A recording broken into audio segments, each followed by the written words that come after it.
Uway ubriyo ula khlat kadba arngot kilamen saw hadien ba uperthat ula tet kadba kidangre hatarai uway udeng kse golfling shillong henen gesngi ka arpui tere unailar arhajar arpuar katkum gejing yo khubor kini laingot kidang hele ka kenjat bol hamadan golfling henry hagapor bather slap kilale re no hatarai udeng henry kadba kidangre slap uperthat ula tet bar uway neki uplatip keteng kum uba dinis nonglang life lies nem kakarta na mulai umjur ula khlat no kadba arngot kibai pat kilakelon klem beriu syu kiblatip keteng kum uba galnes nonglang arpras nem kakarta na mokurwat ubasong basa halum siap bat usal binas lingdo marshilong life sense nem kakarta ubasa hamulai kenton masar kane kejingja kalaja hakapor lai siteng e janmin bang yang Islam tu bagian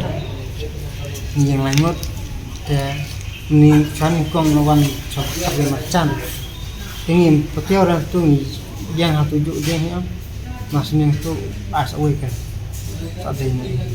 apa baca kan long jan miết cái lalu asing ini nama yang lami si bagian tu ni je kan supaya kita ini kan sepaham tu uslap ni ya songkai ni yang nobing ku bercetrin tu kila batai baklan tu ni ngende galnes je ayu nonglang galnes nonglang pilih kan usen kita nah lah dapat pang apa pilih nang sini ni dia nama korwat mau pilih si bayi yang biti baklan di itu men aku je mana aku macam ni biasa lang aku mulai nang pedang ni masa siap masa awal itu siap bisa kenduk lang baik mana kesan dia banyak kai kenduk dan di perlu ya Sangi sarai ba.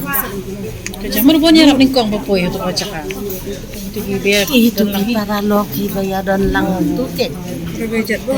Ukun ka para ngawe. Para kadu pentai. Bat ukun jong para senrang jong na. Te kita angut te iba sistem te kita sarang ni. Si para atau we de para kakek. Since 2014, our country has been plagued by divisive forces. TMC is in Meghalaya with the mission to empower the people, uphold the ethnic cultures and traditions,